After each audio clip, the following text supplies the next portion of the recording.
Joe Richardson, Joespeak podcast. Listen, we've always got a good one, and I'd like to think they're all important too. It was 67 years ago, August 28th, 1955, when Emmett Till, a black man, a young boy who lived in Chicago, went down to Mississippi to be with his family, was actually lynched on the false words of a woman, a white woman.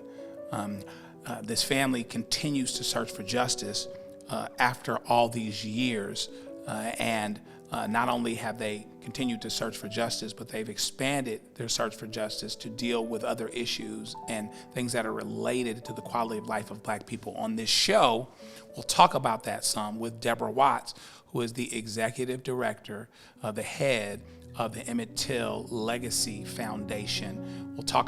She'll talk about how she came up, why she's in the battle that she's in, and see the playing field of what they're trying to do from a justice standpoint. We're also joined by Jaribu Hill, who is an attorney that is working with the family that has been on the fronts for justice in the Mississippi Delta for almost 30 years.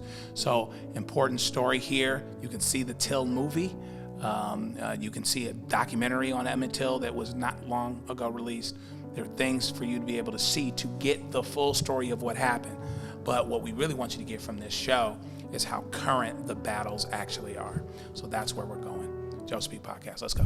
Joespeak podcast, once again, I want to get right to this. I mean, this is really just so important. It's wonderful to see people that are connected to the fight for justice and how that looks. And so it is a great pleasure to have people that are connected with the drive for justice pertaining to Emmett Till. Now, you can go and do your research and talk about Emmett Till and know about Emmett Till as much as you want, because there's a lot out there.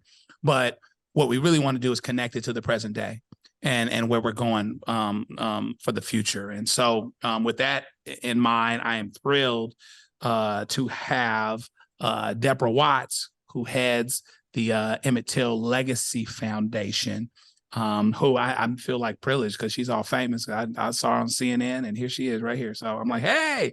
So and then Jaribu Hill, attorney who's the executive director of the Mississippi Workers Center for Human Rights, and is connected to the family as it pertains to the justice issues related to Emmett Till.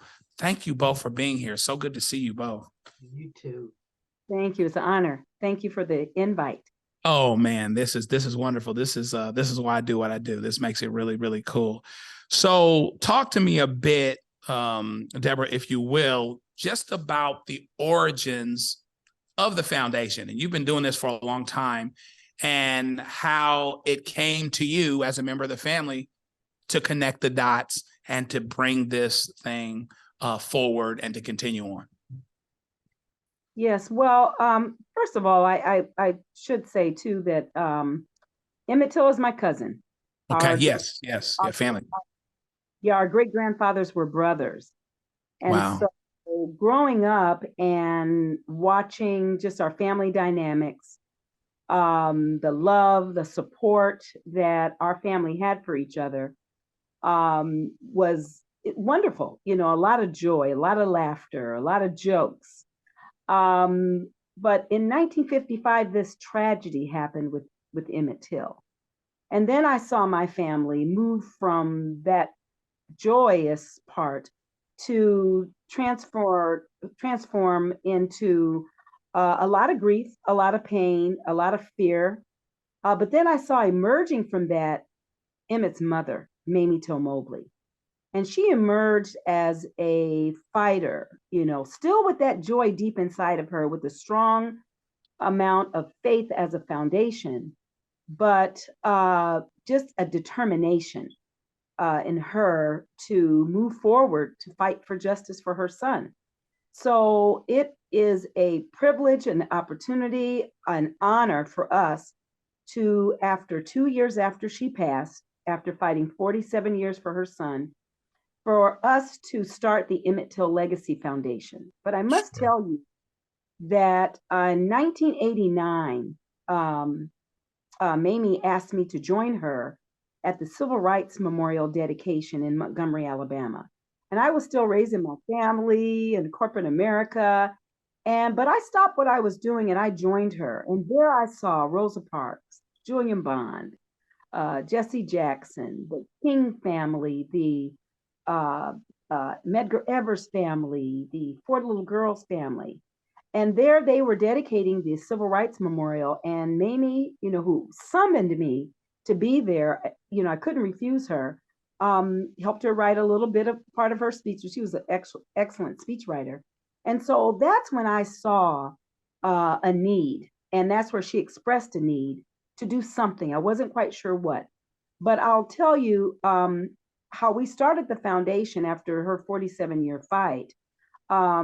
We took the quote that she said at that funeral as our mission. And could I share that with you? Absolutely, sure. What drives us forward. And this is how she actually moved forward in her life as well. And she said, "We cannot afford the luxury of self-pity. Our top priority now is to get on with the building process. My personal peace has come through helping boys and girls reach beyond the ordinary and strive for the extraordinary. We must teach our children to weather the hurricanes of life, pick up the pieces, and rebuild. We must impress upon our children that even when troubles rise to 7.1 on life's Richter scale, they must be anchored so deeply that though they sway, they will not topple." Wow. So those words were, they stuck with me for years. And then after she died, we used that quote as the beginning of our organization. And so I guess it imprinted on us that we've got to do something for young people. We've got to do something with Emmett's story. We've got to do something that anchors all of us so deeply. And so that began the Emmett Till Legacy Foundation, and we are where we are today with incorporating and aligning some of that into our programs, into our mission, some of our goals as we go forward, not only making sure Emmett's death is not in vain, but making sure that we're pushing forward towards truth, justice, accountability, and making sure that we're pouring into the lives of young people just as she did. I love that. And that's a great segue into kind of what I'm thinking next, because I think one of the things that people don't necessarily get is that the Emmett Till Legacy Foundation is about justice for Emmett Till, but because Emmett Till's situation effectively started the 1960s civil rights movement, that the foundation would be on the forefront in all of the battles related to justice. And so your mission is actually, and you talked about it a bit, I want you to talk about it a bit more, in terms of the goals and the things that you're trying to do, is really quite expanded. Even though there's some things that are specific to Emmett Till that we can still talk about, but your goals are far expanded from that. Yes, well, and it's a heavy lift, I'll tell you that. And Right. Our family members are the members of our board. And so we're all related, and we all are trying, without a blueprint, if you will, to take a family through leading the things that, some of the things that Mamie tried to do. We never can step into her shoes, but we certainly can use our skill sets and where we are in life to try to achieve some of the things that she was trying to achieve and to affect change globally. And so with that, we have started the Emmett Till Institute for Leadership and Learning. We make sure that we are pouring into the lives of young people by sharing Emmett's story. We have a documentary that we share called Who Killed Emmett Till? We also are fortunate enough to share the untold story of Emmett Lewis Till that was actually done by the filmmaker Keith Beauchamp, who is a part of the new movie Till as well. He's the writer of that movie and one of the producers of the movie. That scholarships, we have programs, The Power of History, Turning Tragedy into Triumph. Also, taking students on the Till Trail of Tears and Terror, which is the 30 or so mile journey, torturous and horrendous journey that Emmett was on. We go through the Delta of Mississippi and give them that experience. We're working on curriculum. We're working on also making sure that Mamie Till Mobley, people understand her contributions. You know, you mentioned the civil rights movement. Yes, in 1955, Rosa Parks thought about Emmett. That was in 1955, December 1st, before she sat down so we could stand up, right? Yes. So Mamie and Emmett's and having the open casket funeral is what inspired that movement. And so in addition to those things inspiring us, we try to connect the past using our history to the present and the future. We work with other families, the civil rights era families. We try to together as we're bonded by grief and pain, but we try to use our pain and turn that into our passion and power. That's a hard thing sometimes, you know, for families that are still trying to move through this journey towards truth, justice, and accountability. Justice in Time is a program we have where we try to make sure that young people understand their rights. In addition to that, legislation, we're advocating on behalf of other families and victims of racially motivated murders, along with local legislation where we're trying to provide healing through the historical trauma that has impacted our families and those that first landed here. We have a generation of an historical nature of that trauma from 1619. You know, so that's just a little bit about what we do. And like I said, it's a heavy lift, but it's one that we feel just honored and grateful to have this opportunity to do it. Fantastic. I want to connect to the things that are going on today, including the things that have had you connect with Attorney Hill, who has been in the belly of the beast, practicing in the Delta. She was telling me off camera, she thought she was going for 2 years and she's been there for about 28. You've been there about 28 now. I'm interested in how you guys connected the dots, and it seems like certainly a natural connection given the areas of passion that have formed your work, Attorney Hill, and the current day battles related to this Emmett Till situation, which really is still occurring. Tell us about that, son.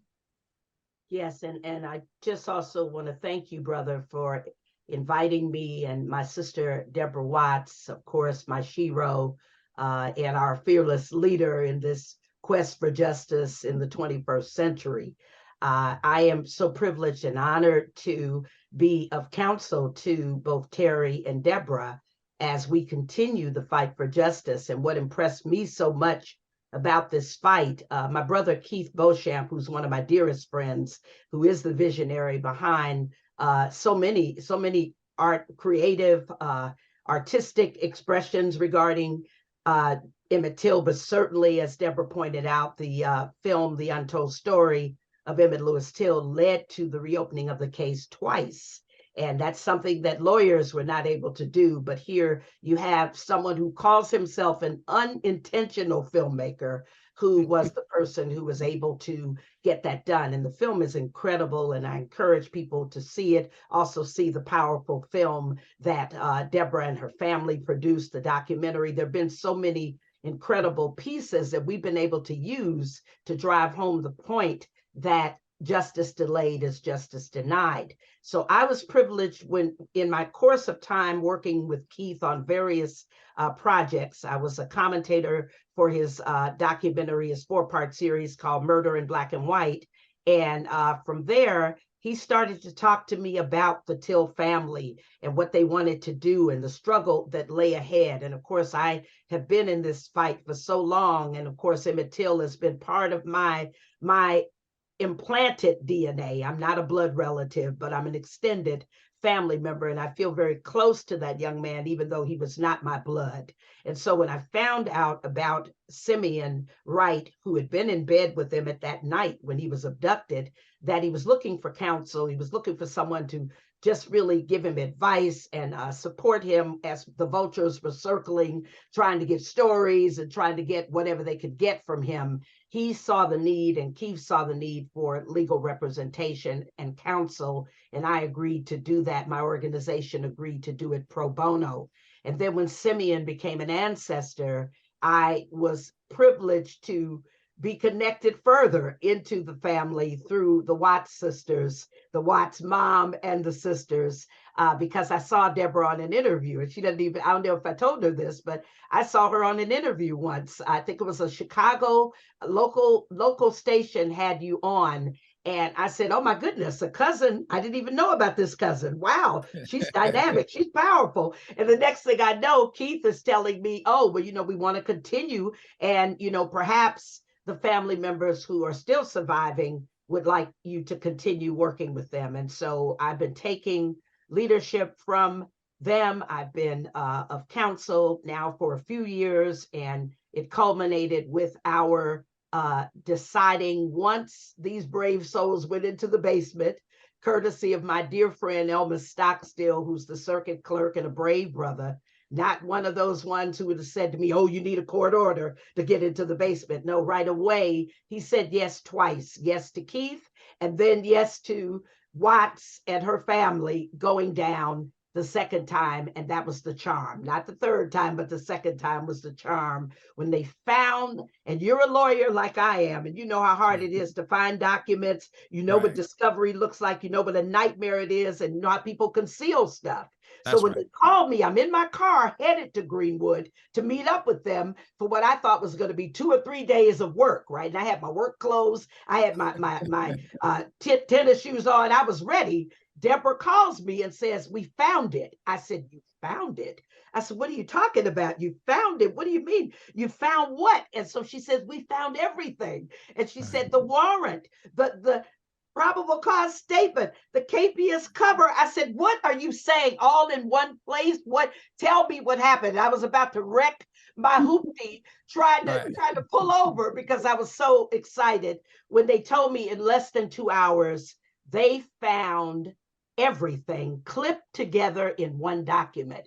And you and I both know how rare that is. What are the chances? Because if you say, oh, you have a copy of the warrant, can I also have a copy of the probable cause statement? Oh, we got to look that up. We got to find it. We don't know where it is. All of these documents together, almost like a composite. So it was amazing and a miracle, right? And so a month later, after strategizing and talking with the family and seeking and getting their guidance, we decided it was time to proactively put something before the court. And Deborah and Terry courageously agreed to be the petitioners in a petition for writ of mandamus. And you know as well as I do, that's an archaic system within the law. Hardly anybody uses it, but it is a document that speaks to duty and whose duty it is and what's required. So we are before the court now in Lafleur County Circuit Court. That petition is before the court. We have asked for a hearing on the petition, and there's been a flurry of what we call motion practice, including a motion to strike some of the responses that we have entered into the record, because we have demanded that, since the defendant took 4.5 months to even respond, I'm sorry, that the defendant responded, Ricky Banks, the sheriff, took 4.5 months to respond to the petition. We said that everything he responded to, everything we alleged, should be deemed admitted. So that set him off, right? And they decided to try to strike that, and we replied to that, and we are firmly, we feel, on solid ground in terms of what the court requires of us. What we know is that Emmett Till was killed by at least 2 men who were tried and found not guilty, but there was the woman who made the accusation that effectively got him killed.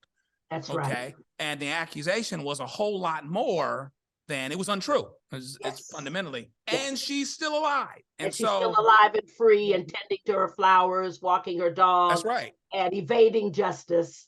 for That's right. And so the 7 subpoena, years. the information, it has her name on it. It was Yes. supposed to be for her. And so basically we got a hot court document that says, court, you court still have document. jurisdiction over this person. That's right. And see, you got 3 people named in the warrant.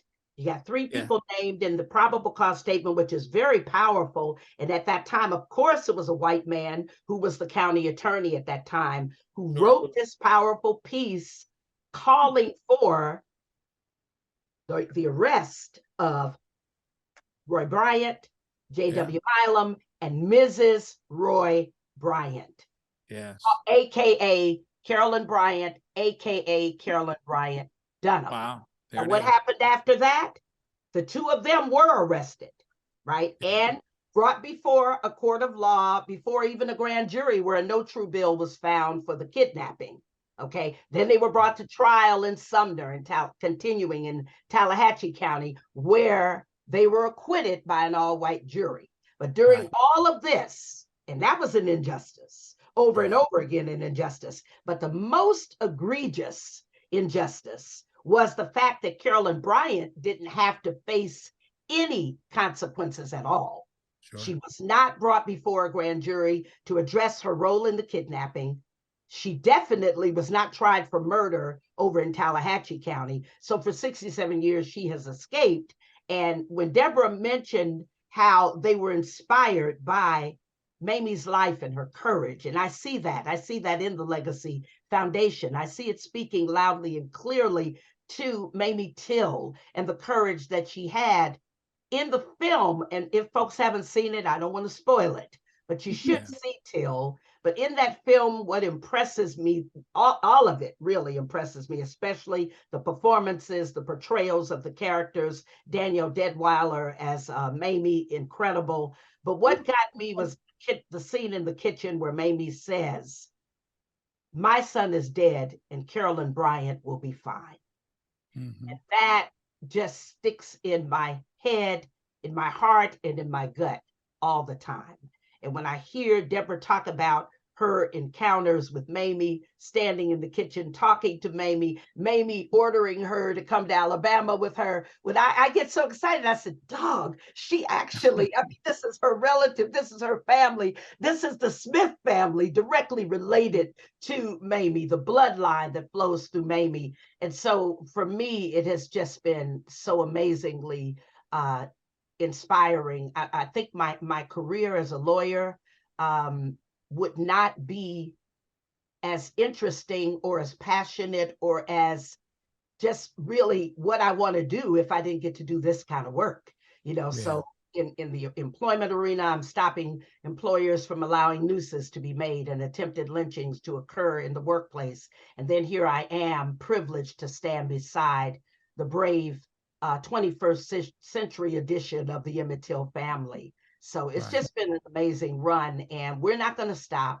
I don't want to blow the horn, although I will blow the horn and say that there is no other organization that I know of that has gotten 500,000 signatures on anything, but 500,000 signatures in support of a new grand jury, a new trial, indictment of Carolyn Bryant Dunham. And Deborah and Terry and other family members, hats off to you, because you did that.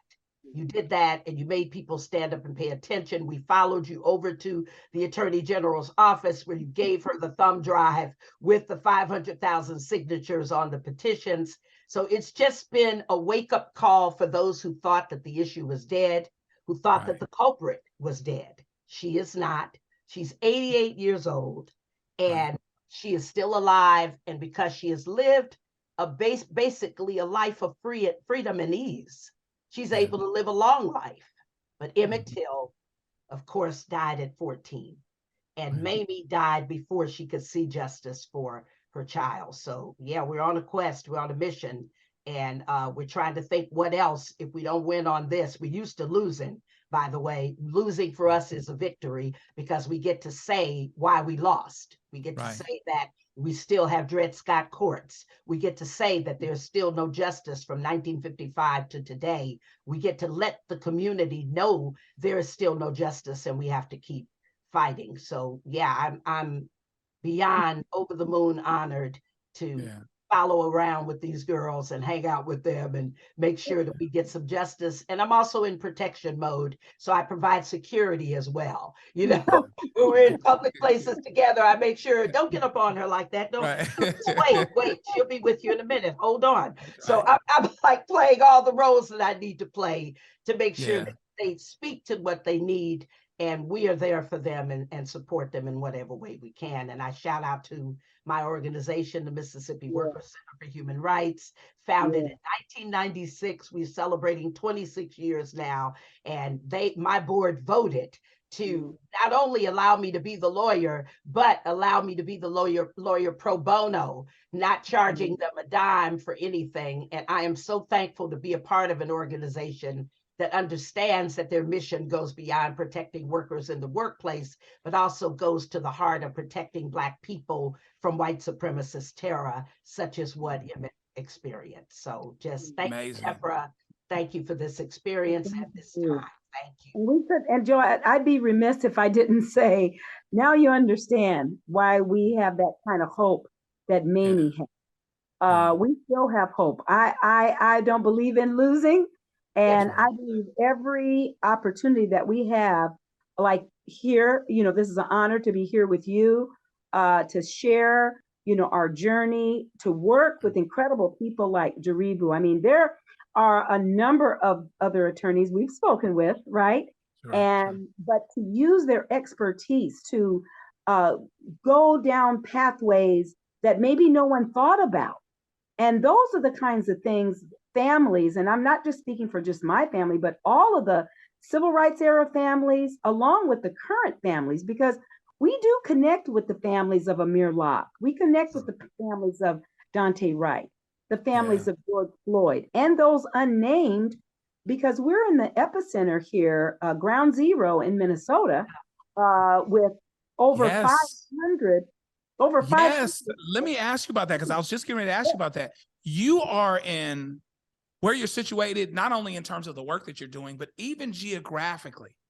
It's amazing how it would be where you sit allows for a certain credibility and integrity in effectively ministering to people whose sons have been lynched like it was 1955. They did it a little bit of a different way, but it was basically the same thing. Tell me how those conversations go in terms of just the position that you sit in. I know it must bring a certain credibility and perhaps even a certain comfort to them to talk to someone that is connected to Emmett Till. And how does it make you feel to know that on some level, we're doing this all over again?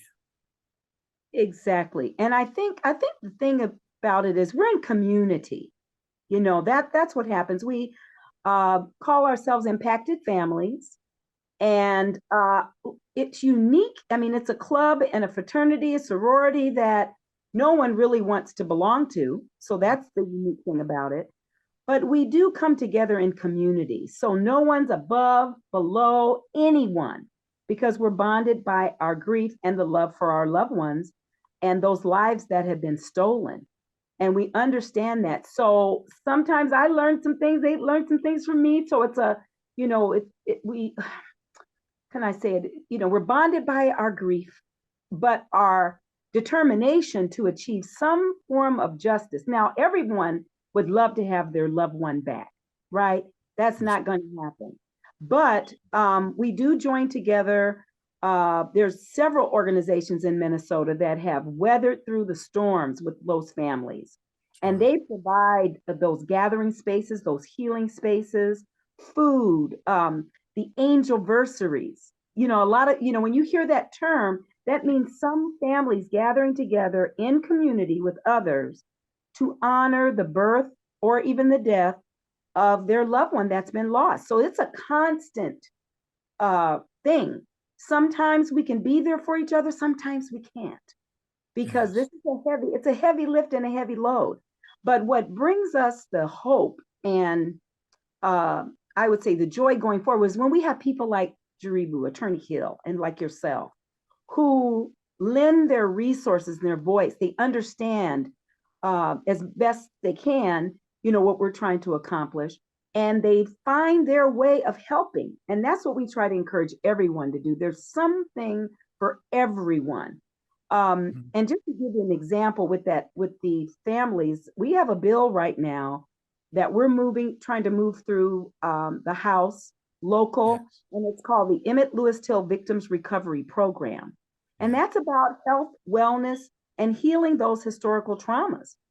We've even named in that bill that if anything has been a government-sponsored activity that's caused harm, that we need to cover that. Violent acts, physical acts, false accusations, wrongful convictions, even hate crime, and other violent deaths of family members. So we brought that because we wanted it on a federal level, but we brought that to Minnesota and say, okay, how can we apply it here? So those families, like Amir Locke's mother and aunt, have spoken, have testified. We try to use those voices and our pain, if you will, to move things forward and affect change. Amir Locke's family right now is looking at no-knock warrants. So some of us are in the public safety arena, some of us are in the health arena. My work right now on the legislative level is on the health and health policy, because guess what? We all are traumatized. Even in community, we're traumatized. So if we can do anything to affect that, historical trauma, generational trauma, and provide those services from our public health, from a state's public health perspective, and those resources, I think we're better yet able to push forward truth, justice, and accountability. It's an empowering kind of thing that will enable us to make a difference in the lives of not only our families, but the families of others. So it's not this is not easy. We don't have a blueprint for any of this. Mamie didn't have a blueprint. But if we have the will, the foundation, the determination, and just people that say, look, I'm willing to listen, or I'm willing to lend my voice or my platform or my expertise, those things help us move things forward. So I'm just grateful to have my family, Jaribu, Keith Beauchamp, and others and our ambassadors who join us, and our youth. We have a group called the Youth Never Let Up Coalition. Yes. And those young people are from Yale, Rutgers, FAMU, Howard University. And we've embraced each other. Do you know they created this march in Times Square on the anniversary date of Emmett's murder, August 28th. We were there sitting in Times Square. They had the megaphones and everything. And we marched 47 blocks. Wow. To Seneca Village. I think it's called Seneca Village, with, not knowing where we're going, because you don't tell people your route, right? I'm learning from these activists, but these young people led that. Do you understand? So we are just so grateful that we have from, like Mamie did, she connected the past to the present and future.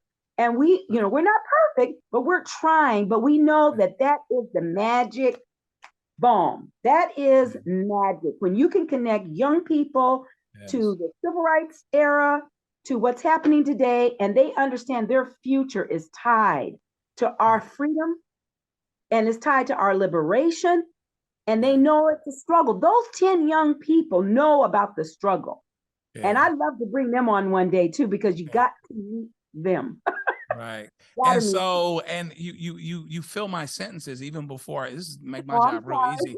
I was gonna no, it's good, because I was gonna ask you about legislative prerogatives and legislative accomplishments, and you have accomplished a great deal, not only in terms of increasing the conversation surrounding some of these issues, and we're still, of course, all working towards the George Floyd Justice and Policing Act, et cetera, but you got the anti-lynching. I mean, you would think that it would be technically illegal and they'd be recognized somewhere that you ain't supposed to lynch folks.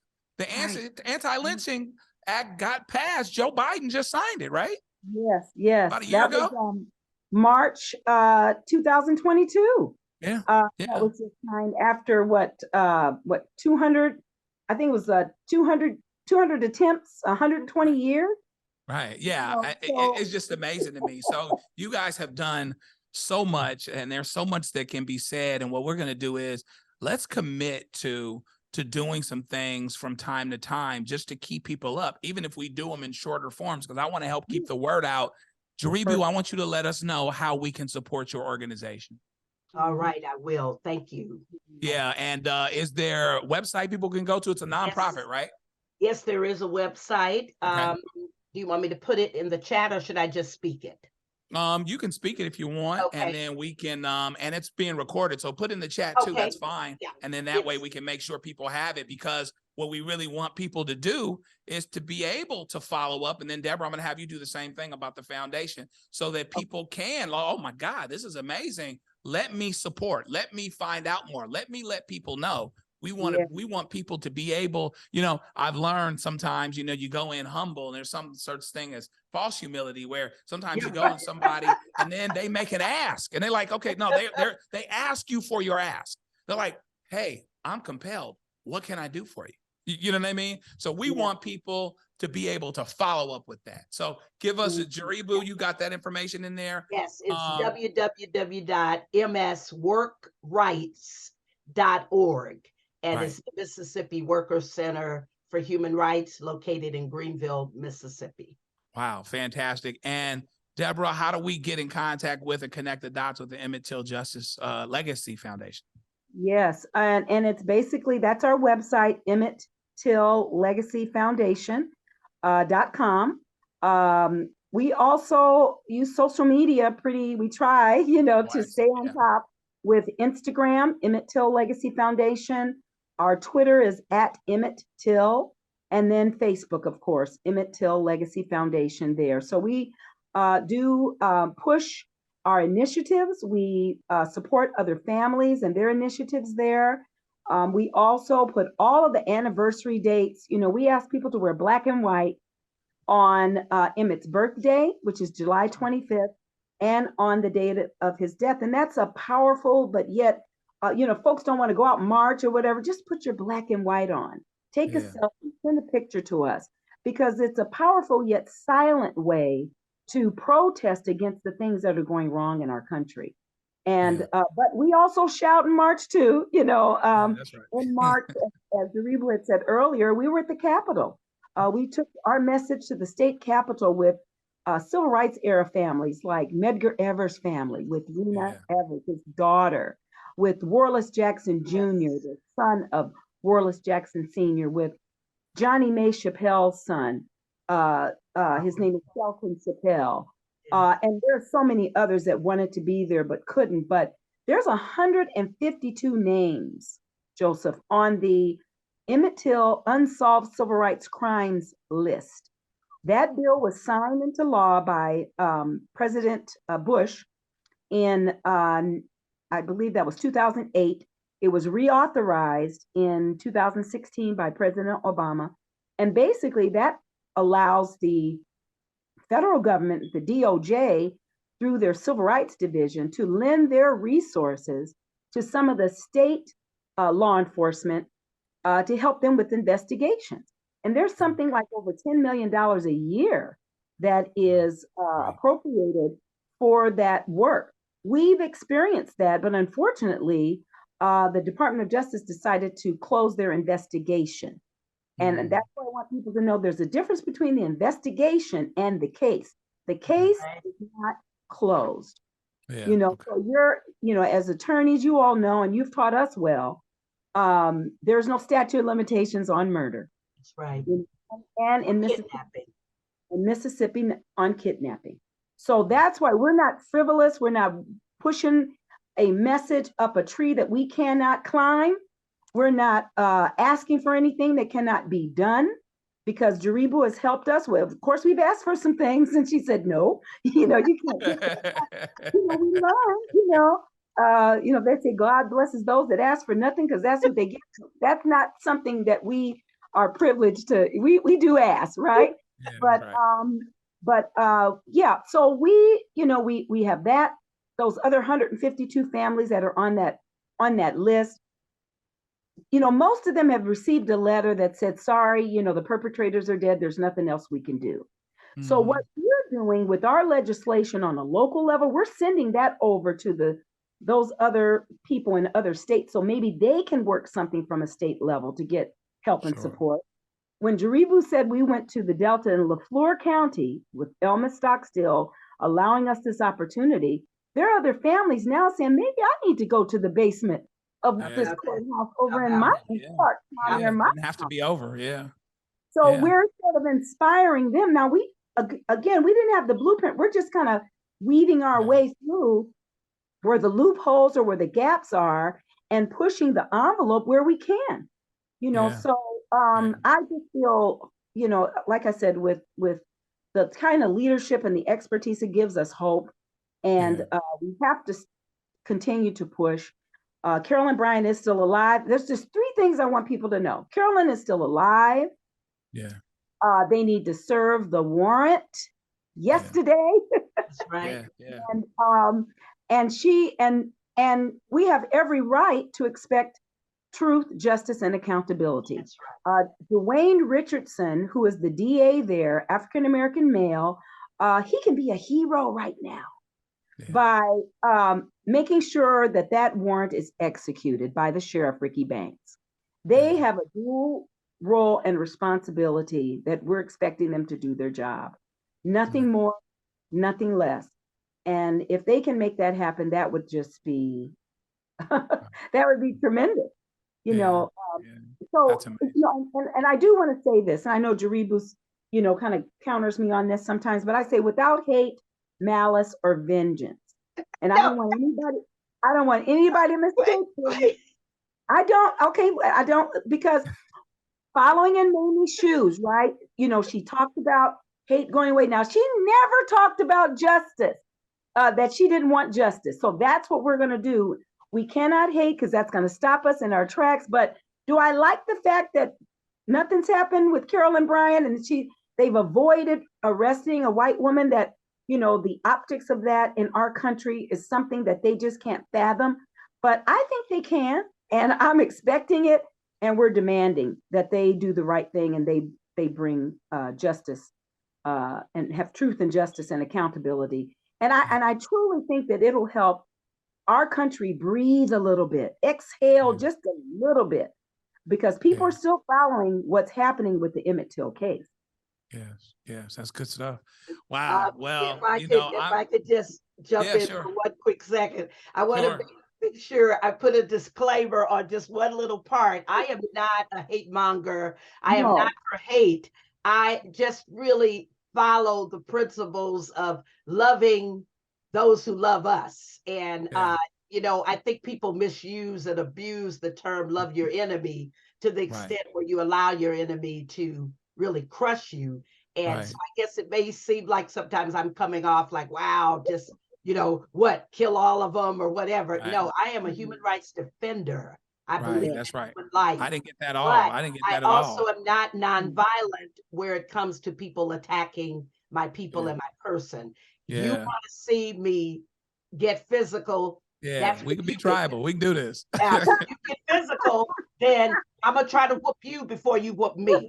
But as far as Carolyn is concerned, she's correct. I've not said let's do prayer for her. Let's hope that she's well. Let's hope I've not. No, I have not. And I remember what Malcolm said. He said many times over, people would say, "Oh, the house is burning.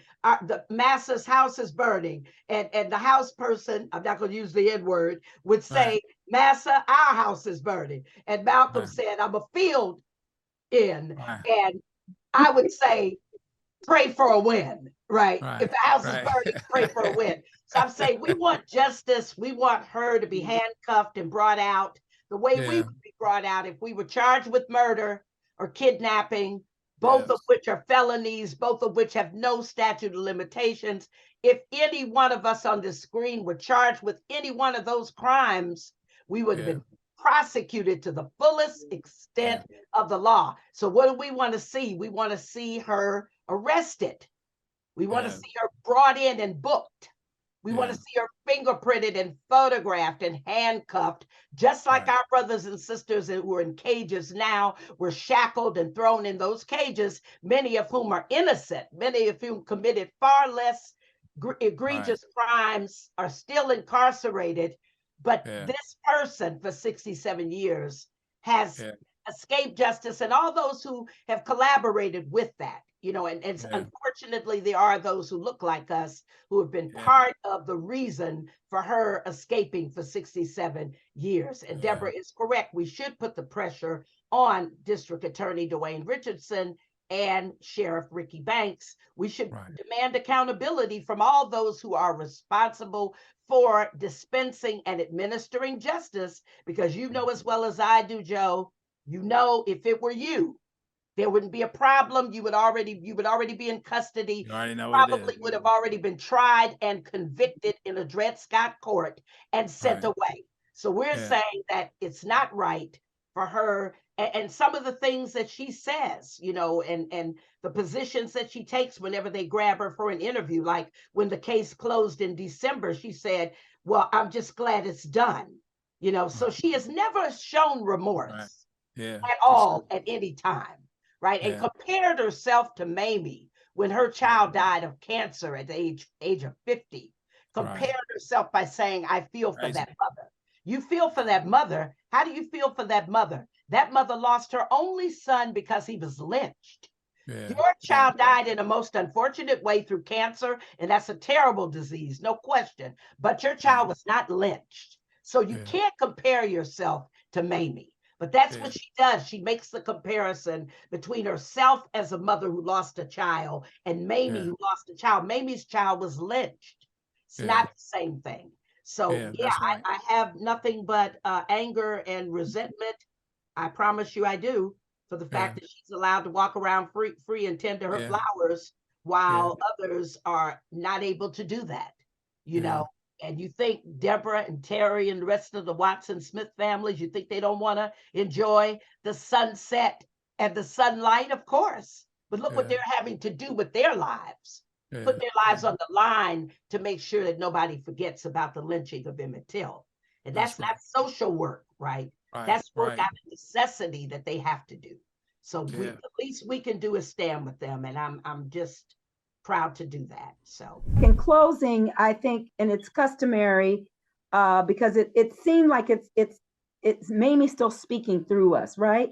But she said, when something happened to the Black people in the South, I said, that's their business, not mine. Now I know how wrong I was. The murder of my son has shown me that what happens to any of us had better be the business of all of us.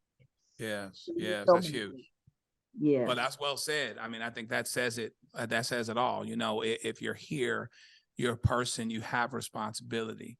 And I think we all have responsibility to use our gifts and callings to advance justice, which is the administration of what's morally right and just. And this is a case where what's morally right connects to what is legally right, and therefore what's morally wrong connects to what's legally wrong. And so there should be justice on the legal side. We know that wrong is 2 left feet on the moral side, but we want them to be wrong on the legal side too. And so for those of us that didn't know until now you know. And we should be able to move it along. So I thank you both again for your time. I appreciate it, and we're going to stay in touch about where we are on these fronts for justice, because this is incredible, and it's important, and we are glad that you are standing in the gap for all of us in doing this work. So thank you guys. Take care.